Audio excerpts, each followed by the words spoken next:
პატიმრის სასამართლო პროცესი რამდენიმე წუთში უნდა დაიწყოს საქალაქო სასამართლოში.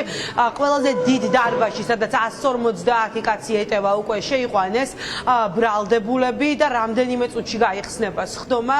სასამართლო პროცესი გადავსებულია. დღეს ბევრი ადამიანი მოვიდა სასამართლო პროცესზე. იმის ანახავად, რა ჩვენებას მისცემენ სრულ მოწმეები სასამართლოს 8 მოწმე ყავს მოყვანილი სახელმწიფო ბრალდებას 8 მოწმიდან, როგორც პროკურატურა ამტკიცეს, 5 მოწმე არის დაზარალებული პოლიციელი, თუმცა აქ არის ერთი ძალიან საინტერესო დეტალი, როგორც ადვოკატები აცხადებენ, ეს ის პოლიციელები არიან, რომლებმაც გუშინ 8 სინდისის პატიმრის საქმეზე მისცეს ჩვენება. დაცვის მხარისთვის ეს არის კიდევ ერთი არგუმენტი, რომ ვერც ერთ მოწმეს, რომელსაც პროკურატურა წარადგენს სასამართლოში, არ შეუძლია რომელიმე კონკრეტულ ბრალდებულს ხელი დაადოს. ეს დაცვის მხარისთვის ბუნებრივია მყარი არგუმენტია და საინტერესო არის დღეს რა კითხვები ექნებათ სწორედ სრულ მოწმეებთან ადვოკატებს ამ თემასთან დაკავშირებით ჩვენ დღეს ვკითხეთ უფლებადამცველებს, ვიდრე სხდომა დაიწყებოდა. ყველა ადვოკატი აცხადებს, რომ გუშინ რეპეტიციაზე ყავდათ მოწმეები მოყვანილი და დღეს იქნება რეალური გამოცდა მათთვის. მეორედ მოუწევთ ერთი და იგივე ჩვენების მიცემა სასამართლოსთვის. მე ორივე кейსზე ვარ ჩართული და ზუსტად იგივე მოწმეები მოდიან, რომლებიც იყვნენ გუშინ არსებითად გამოიკვეთა ის, რომ ეს ადამიანები რეალურად ფაქტს ვერ ასდასტურებენ და მხოლოდ მათი მტკიცების საგანს წარმოადგენს ის, რომ ვიღაცამ მოარტყა ქვა თუ რაღაცა ნივთი.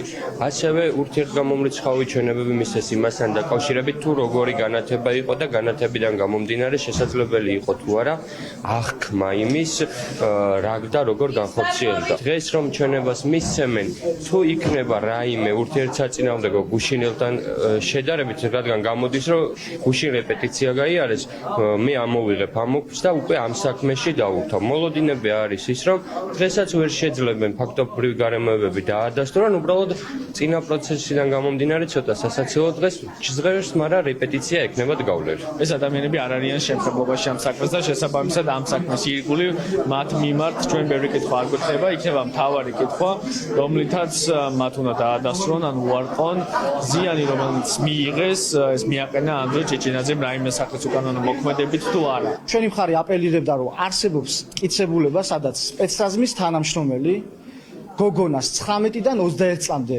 მიმართავს შემდეგი სიტყვებით.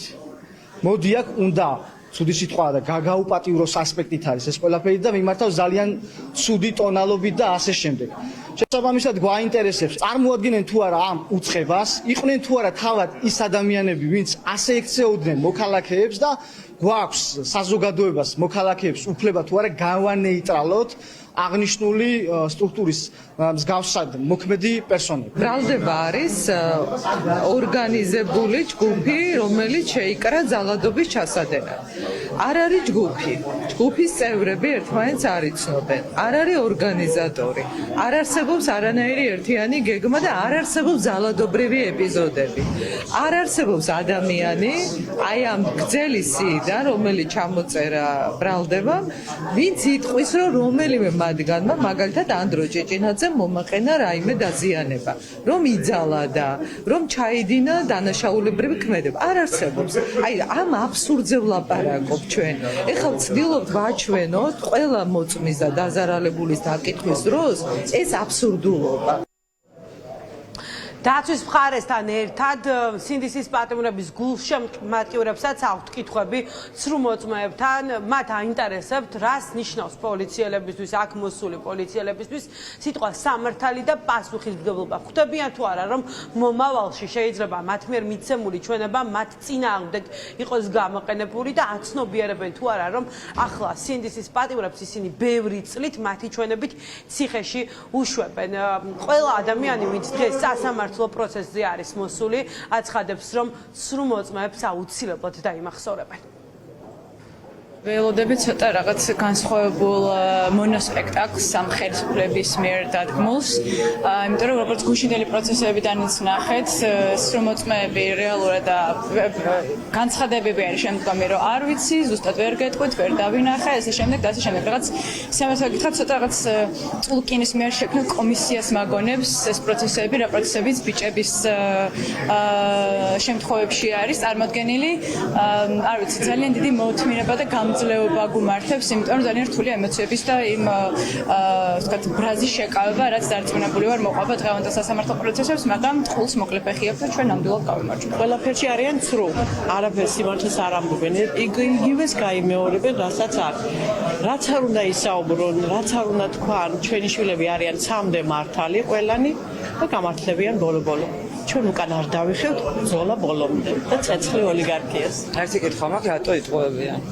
რატო გადაწყვეტეს რომ უნდა იყვნენ შრომოწმეები? ანუ რა ოცნება იხდინეს ამის ბავშვობის ან არ ვიცი ახალგაზრდობის უბრალოდ რატო მაკეთებენ ამას მეტი რა უნდა ვკითხო ხო ყველა ვიცით შრომოწმეები არაფერი არც ერთზე არაფერი რო არა აქვს და უბრალოდ რატო წირავენ ადამიანებს საციხოთ მეტი კითხვა მე მათთან ზოგადად სადამჯელო პროგრამა აქვს ახლა მაგალითად მარტო სასამართლოზე არა ხო ედათ თავზეც რაც ხდება ხო მეორე 5 ივლისი უნდა ეთყობა აქეზებენ ძალადობაზე და უდანაშაულო ადამიანებს სვავენ ციხეში და ასე შემდეგ ამიტომ არ ვიცი ესენი არის მოძალარჯა ადამიანები რომლებიც საჭიროა მალე უნდა მოვიშალოთ ინდისის 11 პატიმრის საქმეზე სახელმწიფო ბრალდება სულ 40 მოწმე ყავს დღეს ამ 40-დან 8 მოწმე ყავს საქალაქო სასამართლოში მოყვანილი სასამართლო პროცესი დღეს 4 საათამდე არის გაწერილი შესაბამისად რამდენი მოწმის დაკითხვას მოასწრებს სასამართლოს ჯერჯერობით უცნობია რამდენიმე წუთში გაიხსნება სხდომა 5 დაზარალებული პოლიციელი მისცემს სახელმწიფო ბრალდების ინფორმაციით დღეს ჩვენებას ბუნებრივია რა ჩვენებას მისცემენ ისინი ამას ჩვენ შემდეგ გამოშვებაში მოვუყვებით მაყურებელს